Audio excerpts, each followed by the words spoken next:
Yo, what up, man? It's your boy Khalid Abdul Salam. I'm back with another episode of the Peace Seekers podcast. Um, I'm hoping that I can get all of this right for y'all, man. It's my first time back with an episode on the channel, man. I've been gone for a long time. I'll update y'all as to why that has been, but I got a lot of things going on in my life. I got married since I've been gone, had a kid since I've been gone, changed my job since I've been gone. So there's a lot, man, but this is a very near and dear episode or topic for episode as far as things that I've wanted to talk about, things I haven't talked about on this channel, and something that I hope everybody could take some benefit from. Hopefully everything comes out smooth. I'm trying out this new way of recording, so I'm really just hoping that everything comes out the way that it's supposed to come out, but we shall see. So oh well, let's get it. All right, so anyway, the topic of this podcast episode today is why I converted to Islam. You all probably have heard me hint at different principles, different things I've learned from Islam in some of my previous episodes, but I've never done a full video going into detail about what even made me convert to Islam in the first place, especially coming from a Christian background. The things that were going on in my life that led me to even wanting to get closer to God in the first place, because that's really where it started. And so there are a few things I want to touch on. I got some notes that I'm going to go through. But the reason that I'm making this video really is because, number one, there's a lot of things going on in the world today. We got the election coming up. By the time this video comes out, we'll probably know who the next president is. I'm recording this the Saturday before Election Day. War going on all over the Middle East, all over the world, really. We're kind of on the brink of World War III in reality, but a lot of people are not talking about that for whatever reason, but that's probably another topic for another day. But there's a lot of uncertainty in the world right now. A lot of people don't know what their next move should be. Depression is at an all-time high. Inflation is at an all-time high. There's just a lot going on, man. And as you all know, I try to speak a lot about mental health, depression, anxiety, how to overcome those things, especially for black people, black men in particular. And the thing that really saved me from depression and anxiety was Islam, honestly. But I want to get into my path to getting to that point, taking my shahada, converting to Islam. I want to give y'all a little bit of a backstory. Hopefully I can get this done. I'm kind of on a time crunch trying to set all this up. I'm way behind my schedule, but hopefully I can get all of this done in the next 40 minutes or so. If not, this may end up being a 2 or 3 part video, but I want to keep it as short and condensed as possible. So I kind of already touched on why I'm doing this, doing this video. I think it's about time. The current state of society, like I said, the presidential election, the spiritual implications of depression, in spiritual afflictions. A lot of people are going through a lot of things. And so I want to give you some backstory to my life a little bit, just to show you guys some of the work we have to do introspectively, some of the introspection we have to do on ourselves, some of the self-assessment we have to do on ourselves to really get a good gauge of where we are as far as the spectrum goes of depression and anxiety. So I want to start by talking about me being born in a single parent household, because anywhere from, they say 50, the numbers range, but anywhere between 60 to 80% of children these days, black children in particular, are raised in single parent households. And we are so conditioned to champion single mothers that we do ourselves a disservice in terms of our healing. Because in order to heal, you have to address problems. But if you're going to champion one side of an issue for doing the best that they can, it's difficult to really be open about how poorly these situations affect us. And so I was raised in a single parent household, grew up in a house mostly filled with women. You know, my mom, I had two aunts, one older, one younger than my mom. I grew up with my grandmother. My older aunt had two daughters. My younger aunt, she had one son, and then my mom had one other child, which is my brother, my younger brother. I'm about 5 years older than him. So growing up in a single parent household, man, it leaves you with a lack of male guidance and male leadership, which I'm sure many of you can relate to on many different waves and in many different ways. Growing up, for me, I never had any men that I could attach myself to. I didn't have any men that I could look at and say, I want to be like him when I get older. My grandfather was a great man, is a great man. He's still alive, you know, and he did the best he can, and he played a great role as a grandfather. See, in our society, we are conditioned to think that because a child has other men in their life, that somehow replaces the father, and it doesn't. Because no man outside of a child's father can play the role of a father. My grandfather was a great granddad, great at playing the role that he was set up to play. But he wasn't there every day. He wasn't there when I got home from school. He wasn't there when I fell down and cried. He wasn't there when I was going through emotions and when I didn't know how to express them properly. He was not there on a day-to-day basis like a father should be to play the role of a father. Likewise, with a lot of people, they say, I've heard a lot of people say, well, I grew up in a single parent household, but I had uncles. No, your uncle is your uncle. He's not your father. Although he may do his best to play a father figure role, he's not your dad. And you can't replace the role of a father. So I just spoke about recently having a child and understanding the importance of being there on a day-to-day basis, because there's so much that a child goes through at a young age. Most of a child's personality and who they are as a person is built within the first 7 years of their life. And so when you miss that, when you miss those moments, you cannot get them back. It's impossible. And that's an issue that I had with my dad for a long time. And if I have time, I'll kind of get into that a little bit. But you can't replace that time. And those are the foundational years of building a relationship. And as it pertains to young men growing up without fathers, you are mimicking behavior. That's what we do as children. We repeat what we hear and we mimic what we see. And so when you don't have a man there at home to mimic, what are you going to go to? So growing up in the inner city, you know, I grew up in the Midwest in Columbus, Ohio. There were two things that you begin to mimic when you don't have a strong male to guide you. That's the emotions of women, because you grow up around your mom and aunts and, you know, your grandma. And the aggression of the streets. So growing up, no role models, no male leadership, no male role models.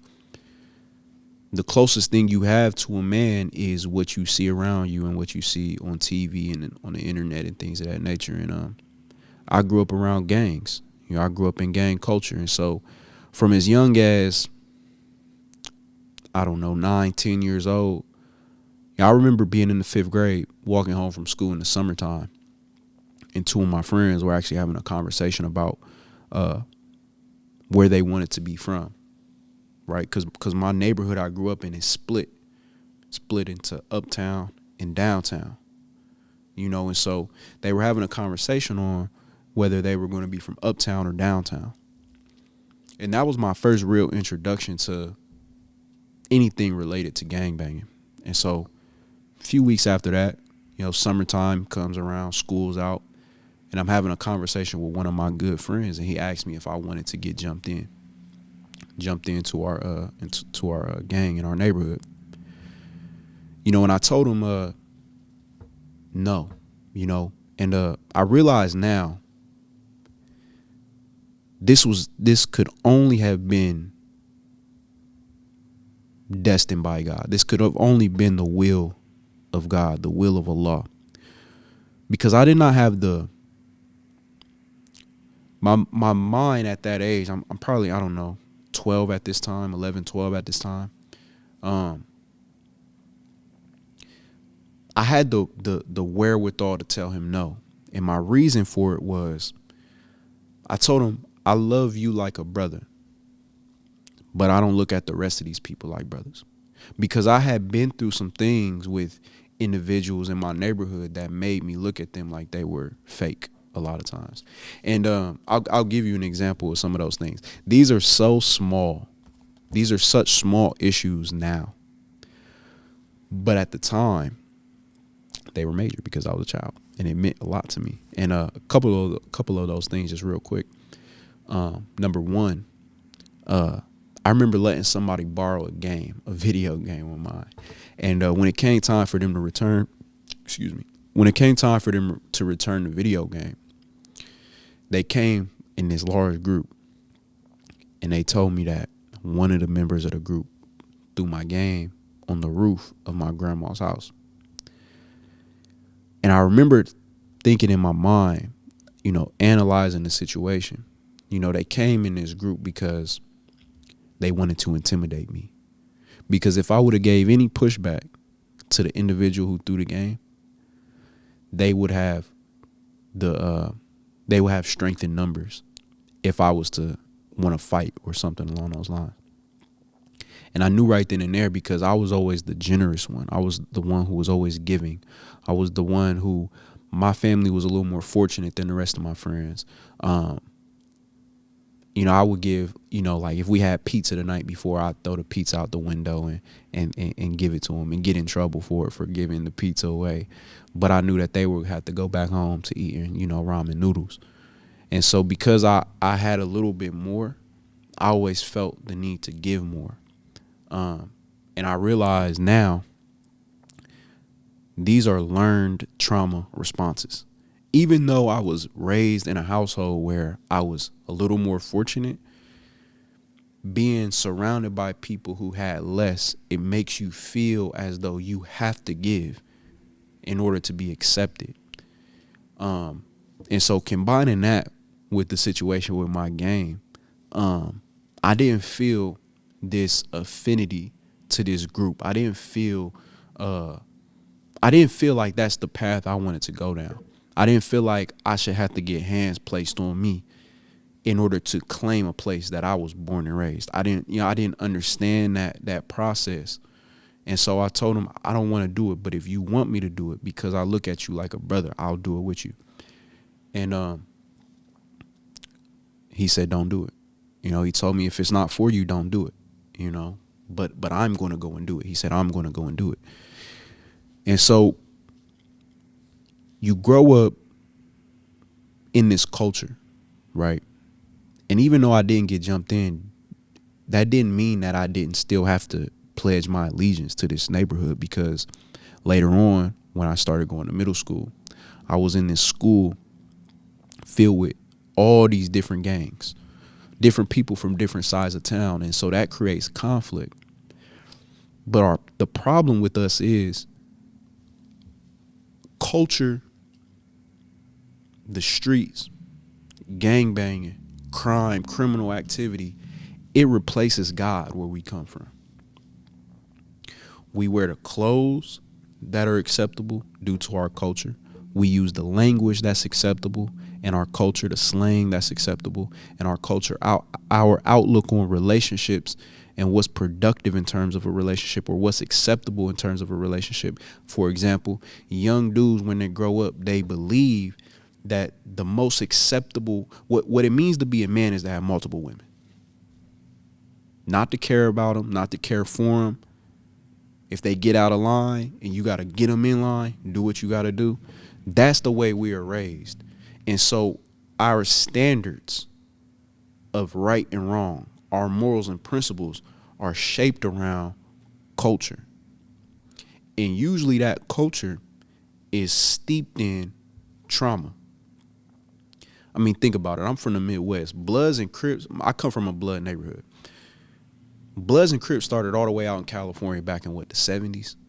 So I'm growing up, I was born in 97. So I'm growing up late 90s, early 2000s. And in the 5th grade, we're already contemplating gangbanging. This is a mindset, a mentality, a way of life that was created, 30 years before we got upon it. And it was created by children. There's bloodshed that came from this mindset and this mentality.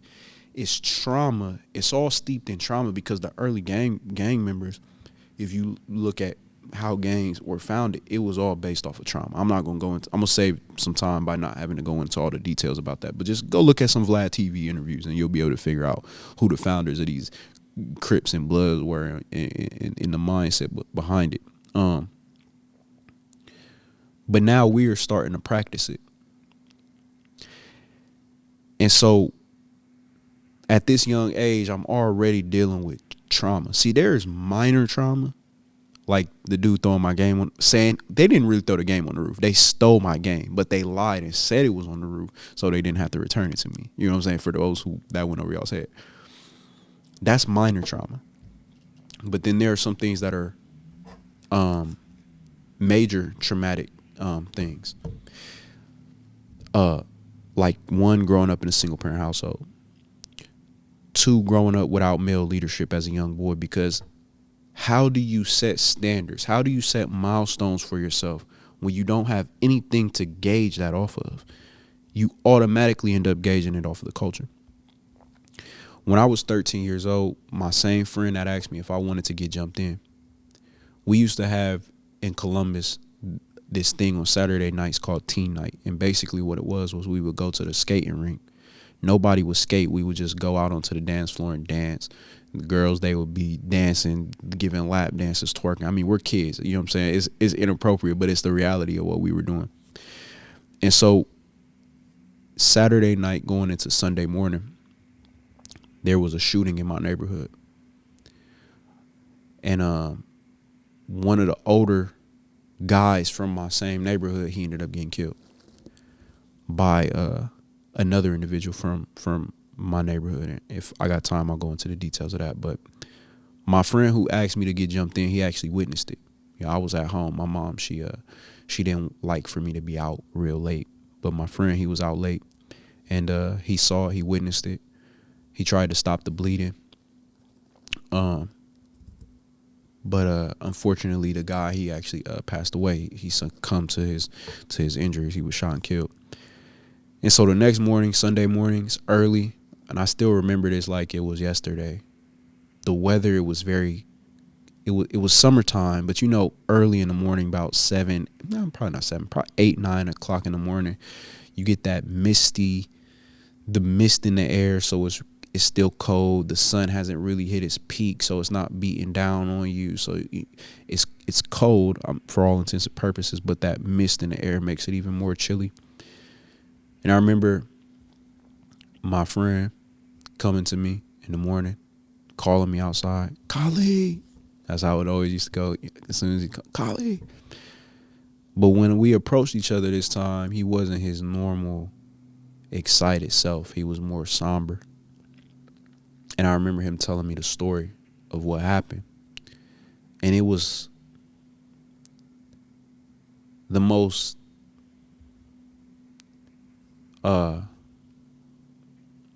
The best way I can describe how I felt hearing that and seeing him and his reaction to that was, it was like a light switch went off in my brain, where before that story, before he told me that story, I was a kid. I was young-minded, immature, thinking about going and having fun and running around chasing, you know what I'm saying, chasing my homeboys, and we playing tag and stuff, just childish. But when he told me that story, everything changed. Everything changed. And I could see the change in him, and him telling me that story, passing that trauma along. It made a change in me. And from there, our lives just began to go down this destructive path.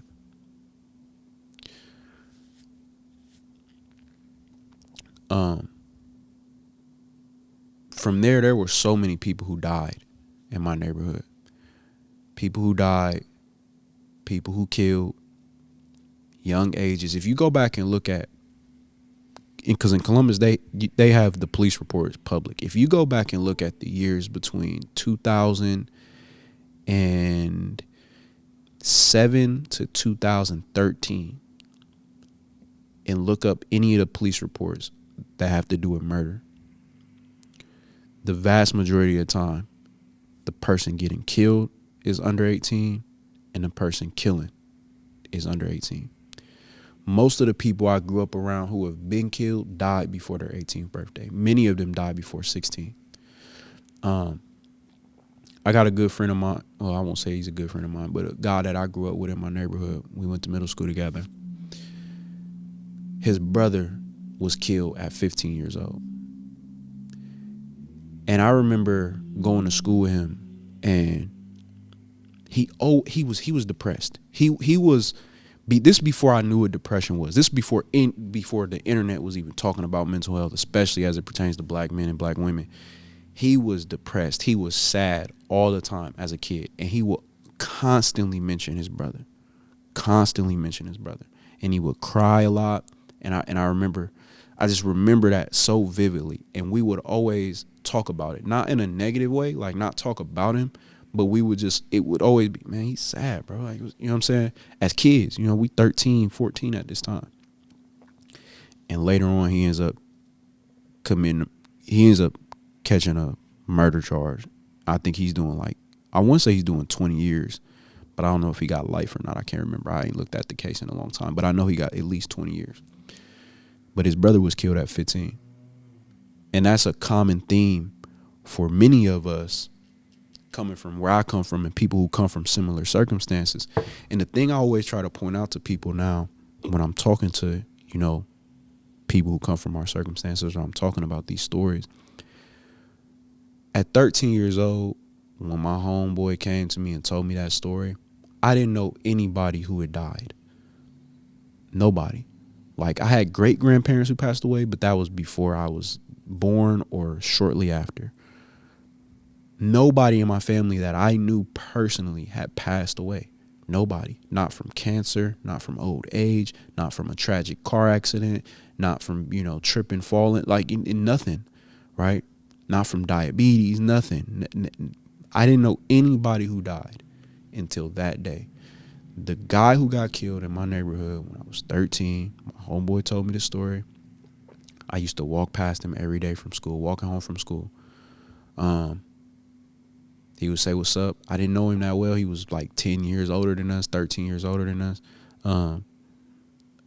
But he would say, "What's up?" and we would see him, and I knew him. And to then know he was gone, and that it happened so close, and that it happened to somebody I knew, and that this is the first experience of death that I ever had, it shapes your mindset and your mentality around life and death. Because up until that point, all we know is life. But then death is introduced to us. And so our mindset becomes, well, he was 26. I'm 13. I got 13 more years. Or when you got homeboys who are dying at 15, 16, what do you think that does to the mentality of a teenager?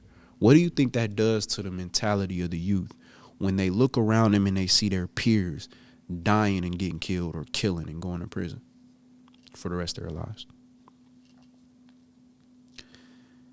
Do you think that will motivate you to live a long life? Do you think that will motivate you to live a prosperous life? Do you think that will motivate you to be a positive figure in your community? Absolutely not. Because why would I try my best to treat people well if I know in a couple years I may not be here anymore? Combine that with a undeveloped brain, because the brain doesn't fully develop until around 25 years old, and we still got another 12 years before we get to that point. What do you think this does to the mindset and mentality of a young kid? We weren't taught purpose. We weren't taught why we're supposed to be, why we're here, or where we come from, or what our identity is. It's pushed upon us because of our culture. Like I said, we would dress the part. I come from a blood neighborhood. We would wear red. We would wear red bandanas out the right back pocket. We would do the blood handshake. We called each other blood. We called each other fuzz. We changed all our C's to B's. When we would write online or write something, if we were writing, a word with a C in it, we changed it to a B, or we put a CK, right? Because this is the culture that we learn and we adopt, and we shape our identity. We shape our identity with this culture in mind, because this is where the standard lies. And so because this is where the standard lies, as we go through life, we treat people according to the standard of what we go through. And then our emotional intelligence, our emotional literacy, hopefully, I'll post that episode in here right about now for you to click on. Go listen to the 5 steps to emotional literacy. But our emotional literacy is lacking. And so we treat people poorly. We are aggressive. We are dealing with so much and have no way to express it, because what did I say before? We learn to express from the women, and we learn how to mimic the streets. And when you combine those two things, you'll see exactly why there are so many black men in prison today, why there are so many young black boys in juvie today, because they don't know how to express their emotions properly, and they're living by a standard that is detrimental to their success. Why? Because there are 3 aspects that we lack as human beings. When you find yourself depressed, when you feel yourself dealing with high anxiety, I guarantee you're lacking in 3 areas of your life. Understanding where you come from, i.e., who and what God is, because that's the beginning of life. Number 2 is, what is your purpose within that? What is your purpose within this life? And number 3 is, how do you identify yourself in this world? Identity meaning not just how you dress, not just how you dress, but how you speak, how you greet, how you conduct yourself as a man or as a woman, and how you treat other people, because people have an idea or a concept of who you are based off of your identity. People can identify you by your traits, your characteristics, the way you speak, the way you treat people, the way you walk, everything, right? And so because we lack in these 3 areas, origin, purpose, identity, we go through this world dealing with depression, dealing with anxiety, because there's no other way to get out of that without being able to answer for those 3 areas of our life.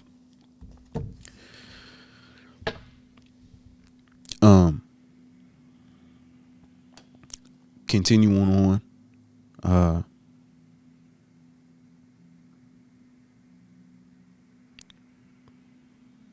everything we've spoken about so far is trauma, right? And there are things that other things that I went through at a younger age, that have nothing to do with gangbanging or anything. But for the sake of time, I'm going to skip past that for now. And I'll probably do a separate episode about that. But now I'm 14 years old. My mom and dad get back together. They're about to buy a house. We're going to move out of my neighborhood. I don't know what keeps. Is that my charger that's doing that? I don't know if it's my charger that's doing that or not, but I think it is my charger. Is it? I don't know. My bad, y'all. Something keeps dinging, and I don't know if it's my phone or my charger. But anyways, so we get ready to move. I'm leaving all my friends. And I've skipped past a lot of what I, was going through in middle school, but a lot of fights, a lot of gang fights, a lot of issues, a lot of death, a lot of people dying around me at a young age. I mean, middle schoolers coming to school with guns, 13, 14, 15-year-olds killing each other. I mean, that's what I grew up around. You know what I'm saying? So you're dealing with loss after loss after loss. You're picking up more and more trauma. And so then I move. And this was a very pivotal moment for me because I didn't want to leave my neighborhood because that's where I was comfortable. Even though I was within, everything around me was trauma. All my friends grew up in single parent households. All my friends had family members that had been killed, brothers, sisters that had been killed. My friends, a lot of them were killing and getting killed. So everything around me was traumatic, but it's where I was comfortable. And this is something that so many people have to understand. Even though trauma is painful, it becomes our place of comfort because we're so used to it. And so sometimes stepping outside of the things that actually cause you pain can cause you it can cause you to be hurt even more. Because as human beings, we have a fear of what? The unknown. And so it's important for us to really take the steps to analyze what's going on in our lives and trying, in doing that, we need to try to seek an alternative to what we have around us. Because I did not want to leave my friends, bro. I felt like that was all I had because my identity is shaped around this. My identity is shaped around greeting my homeboys the way we greet each other on a day-to-day basis and laughing and joking about the things that we laugh and joke about, and also just trauma bonding. We are all going through the same circumstances, and we all understand that. It doesn't have to be spoken about. We understand that, and because of that, we create a bond, a trauma bond, a bond based off of trauma. It's similar to the woman who's in a relationship with the man and he's abusive, verbally, physically. And we always ask, well, why is it that she can't just leave? Because we're on the outside looking in. But the reality of it is the same qualities and characteristics that have led him to be that abusive man are the same things that she went through to be a victim. It just shapes us in different ways. It single parent households, again, trauma, single parent households, these things we go through, we're all dealing with it. But it affects men and women in different ways a lot of times. And so the same struggles, the same trauma he's been through to make him what he is, she's gone through as well to make her who she is, and they're bonding on that. They're bonding because of that trauma, right? And so I didn't want to leave my friends, but I was forced to. I didn't have a choice, you know what I'm saying, because I had to go where my mom and dad was going. And so I started going to a school about 10 minutes away from where I lived. It wasn't even far, bro. It wasn't far at all, but it was just a completely different set of circumstances. There weren't any gangs out there. The vast majority of kids I went to school with were white. They didn't have any idea they didn't even understand the place that I came from existed. And I didn't understand the place they were from existed either. And so I remember getting into a slight argument with an individual in the hallway a couple weeks into me being there because he was claiming to be from a certain hood or a certain gang. And because I just came from a set of circumstances where people were really dying over this, I felt offended that somebody who's in this cush school with nothing to worry about, I felt offended that he was trying to perpetuate this idea of being this type of individual when I know he wasn't living like that. And so I asked him rather aggressively in front of everybody in the hallway, "Where are you from?" And he told me he was from the area I was now living in, which is not, again, low crime, no gangs. Most of these people growing up with two parents or their grandparents or something along those lines. It's not the hood by any stretch of the margin. And it was at that moment that I felt this crumbling feeling inside of me. Because although I was pissed that he was claiming that he was from here, or claiming he was a blood and he's not from a blood area, I realized in that moment we've been misled. We've been misled. We've been taught to believe that gang banging is something positive. Coming from the hood is something to be proud of. Our homeboys that are around us, we are the epitome of what men are. This is what we've been raised to believe. When in reality, you have people who are living a life where they actually had the luxury of being kids. They had the luxury of growing up as a regular 13, 14-year-old kid. If they knew somebody who died, they probably died from cancer or something like that. Not to say that that's not traumatic. It is, but it's a big difference between somebody dying from cancer and somebody getting killed. They probably don't know any kids who have killed anybody. They probably don't know any kids who have died. They just come from a very different set of circumstances. And I realized in that moment, we've been misled to believe that this is what life is supposed to be. That this is the standard that we are supposed to live by. That these are the outcomes of life. And that this is what life is supposed to be.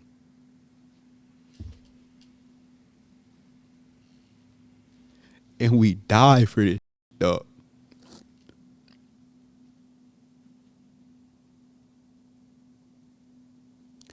And it's a whole world out here of people who never experience what we experience. And here I am trying to check this dude on presenting himself as something that he's not. And we don't even have to beat it, bro. Damn, I didn't think I was going to cry on this.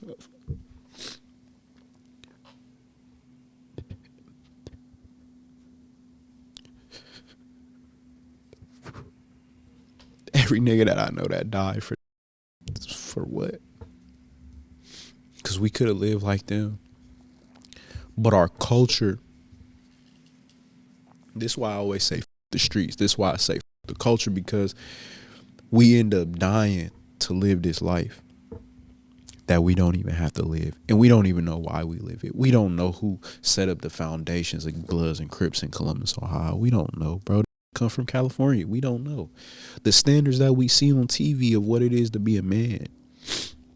The drugs that people are now taking today because it's been popularized in pop culture and rap and hip hop. It creates the standard. Because the people who should be creating the standards, they're not, because they're not connected to God.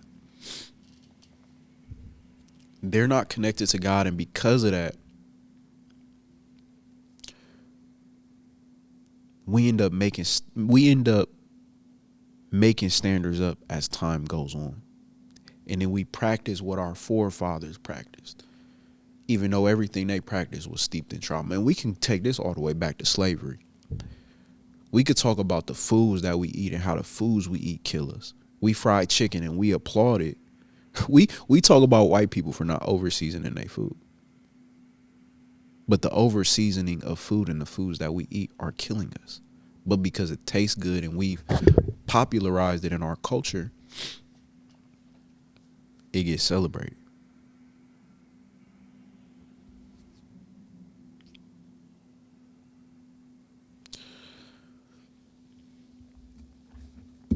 So continuing on, man, I don't got a lot of time left, so I'm gonna try to push this along, man. This might end up having to be two parts. You feel me? Because I think I only got like 30 more minutes. I don't even know if I can. You know what I'm saying? But anyways, I check him in the hallway. I realize what's going on. And it was after that, man, I went home and I cried, just like I just cried to y'all, bro, because it hit me so hard that we've been misled this whole time. That really affected me. And so going forward, I was into music. I had made music since the third grade. I was I play violin and, different instruments. And my homeboy, who actually I do another podcast with called the Another Enemy Podcast, my boy G. Make sure you follow him on Instagram, G_ATM. And actually go subscribe to the Another Enemy YouTube channel. I'll link that down below. We just dropped an episode on that platform as well with a former Ohio State University football player and NFL football player Curtis Grant, and my boy Lab Mikey from the men's group that I have going on that I haven't mentioned to y'all, but that'll be something for another day. Go subscribe to the Another Enemy Podcast. But me and my homeboy, we always made music, and so we used to rap. And music was how I expressed myself for a long time. That was what I utilized to express how I felt about things I was going through with girls at the time. I mean, I'm young, so it's not, you get your heart broken at a young age, you know what I'm saying? Just how it goes. And just dealing with the things I was dealing with, man. And at a point in time, music just wasn't enough to express myself. And so what I always tell people, this is why I talk about the 5 steps to emotional literacy, and the first step being therapy. But there are 4 other steps after that. And the reason for that is because talking about your problems alone, it's not enough to just talk about your problems. You have to change your behavior. You have to change the standards that you have of your life, the morals and principles that you live by, and what you present to the world. You have to change your mindset as far as where we come from and where we're going after this is all said and done. It's not enough to just talk about your problems. Although talking can be therapeutic, it is not the be-all, end-all solution to problems. And that's the thing that I think a lot of people have to come to realize, because people will go to therapy for 20 years talking about the same issues. You should be able to work through problems, right? You should be able to work through problems and create systems and put them in place so that you don't end up going through those same circumstances to have the same issues and have these lifelong problems. Excuse me, y'all. I don't have any tissues, so forgive me. And so this is where the suicidal thoughts start to, come in.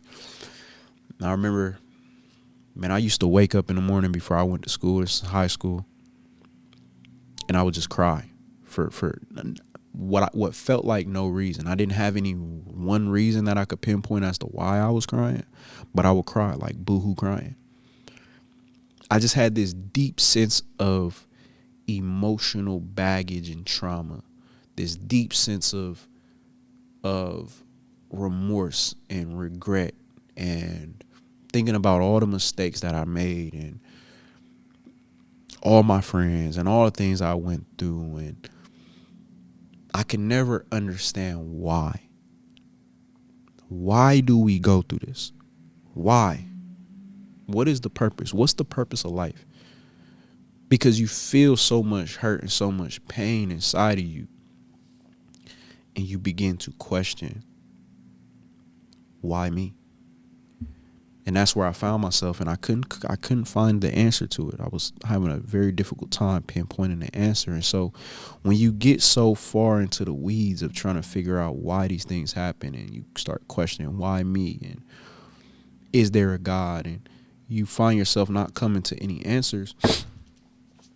You feel like the most logical, which this is really illogical, but the most logical solution to that is to just end it all. And for anybody who's listening to this, you know I always put the suicide prevention hotline up, and I will do that again. But trust me when I tell you it's not worth it. It's not. You're looking for a permanent solution. You're attempting a permanent solution to temporary issues. And it I've been there, so I get it. And I'm telling you, man, there's another way. And I'm hoping that this video and this channel and the subsequent videos that I do and the previous videos I've done, I hope that they can be a testament to that, because there's so many people dealing with these things, bro. There's so many men dealing with these things. So many women dealing with thoughts of suicide, and women dealing with postpartum, and men dealing with depression and the pressure of the world and being successful and trauma and all of these things. And we find ourselves in this dark place and we think there's no way out of it. But I'm here to tell you there is, in fact, a way out. But it requires a level of patience. It requires a level of work. But I'm telling you, it's worth it to do that work. We get up and go to our jobs every day. We get up and we present a positive face to the world every day, even though we may be feeling negative. We try to take care of our kids to the best of our ability. We try to give so much of ourselves to the world. We give so much of ourselves to the world. Why would we not put that same level of work in on our mental health?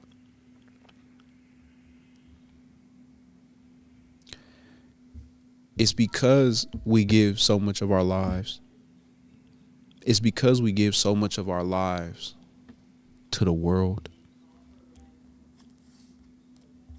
Excuse me, y'all. They're making an announcement. I think I'm about to have to go.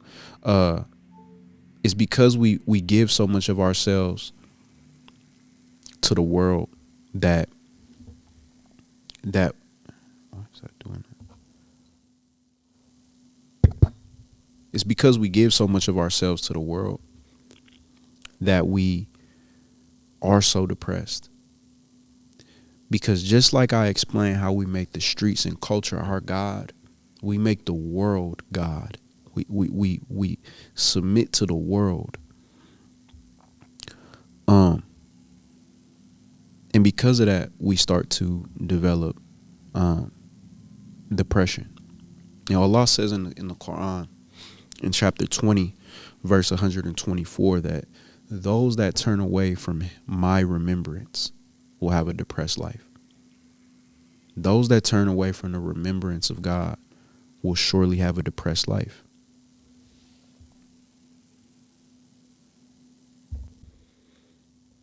Yeah. Anyway, hopefully we're good. Yeah. So,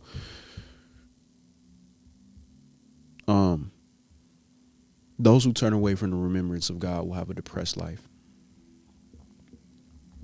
That verse is so important to what's going on in this world today.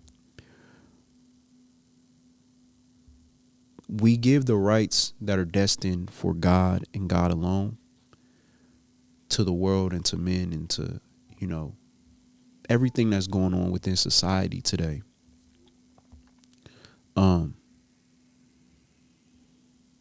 And it always leads us down the wrong path.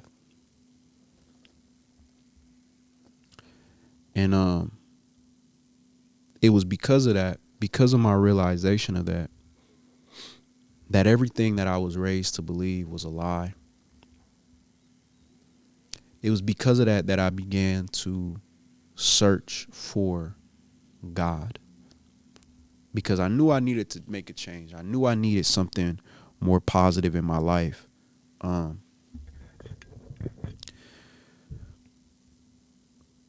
I felt, in that moment, man, the only way to do that was to submit to the Most High.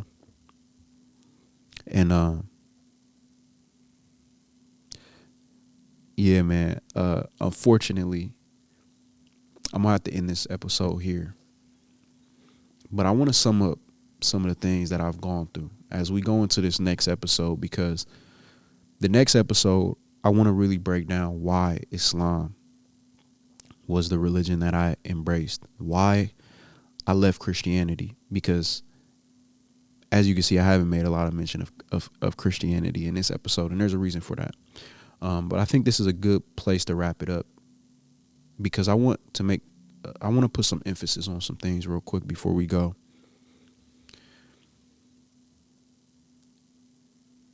There's a universal standard of right and wrong, and that standard has to be created by an objective source. Because if it's not, then we're just living our lives based off of subjective morality. And we try to search for our purpose. And a lot of times we just attribute our own purpose to ourselves. And that's the arrogance of human beings, to think that we can choose our purpose although we didn't create ourselves. We would not apply that same standard to anything else that we can observe that's been created. We will always go to the one who creates the thing to figure out what the purpose of the thing is. But for us, we believe we can create our own. And that's how you know we get so far away from God's will and how far outside of submission of God we are.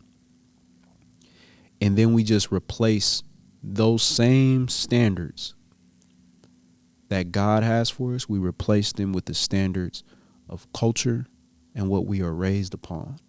And then we end up asking ourselves, why me? And Allah tells you, why you? Because you turned away from him. He gave you this life to live. He beautified the world for you. He gave you guidance, but we turn away from it.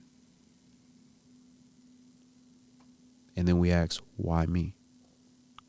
So in the next episode, inshallah, God willing, for those who aren't Muslim, if you don't know what that means, inshallah, you don't know the Arabic language, but in the next episode, we'll go into detail about why I embraced Islam, why I left Christianity. It's going to be probably more of a theological conversation, but I'm always going to bring it back to depression and anxiety, because so many of us are dealing with it. So many of us are plagued by it. And I truly believe Islam is the solution. Everything you've heard me talk about up to this point has some kind of roots, some kind of foundation within Islam. And so I'm gonna wrap this episode up, man. I really hope this is a good point to put a pin in it for everybody, man. I had this book.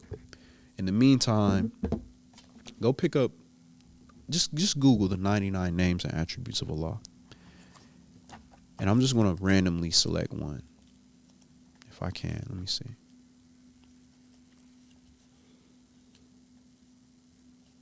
I'm just going to randomly go to a page. Sorry.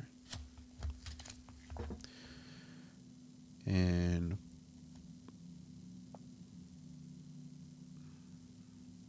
actually, this one actually just starts with the beginning. There are 99 names and attributes of Allah that we use to describe and better know who Allah is. And I like this one right here. Al-Hafiz, the protector, the preserver.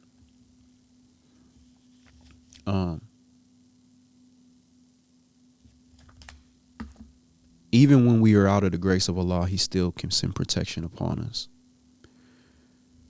But it's important to worship Him properly. And so hopefully in the next episode, we'll be able to get into that in a lot more detail. Man, this gonna be a good little, 2 to 3 part series, man. But hey, I'm Khalid Abdul Salam.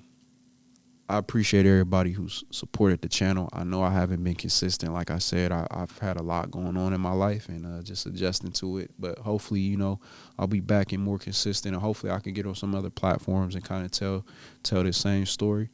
And I hope that if you're watching this, if you're listening, I hope that there's some benefit that comes to you through what I'm talking about. And May Allah subhanahu wa ta'ala guide everybody to the truth. May He guide the ones to the truth who are outside of it. For the ones who come from the circumstances that we come from, He's all knowing, He's all wise, and He's always extending a path to Him for you to go down. And for the ones out there, don't think that God has ever forsaken you, because there's a verse in the Quran that says, when the people had asked the Prophet Muhammad, should they is Allah close so that they should whisper, is He far that they should call out to Him? And that's when Allah came with the verse, and He said, for my for the ones who ask about me, verily I am near. So even though we go off of the path, there's always a path back, inshallah ta'ala. So may Allah bless everybody. Thank you all for listening. I'll be back with part 2 soon, inshallah. And yeah, man, I'm Khalid Abdul Salam, man. It's been another great episode of the Peace Seekers Podcast, man. I appreciate y'all. Love y'all brothers, love y'all sisters out there. And I pray for peace for everybody. Yeah. Peace. Assalamu alaikum wa rahmatullahi wa barakatuh.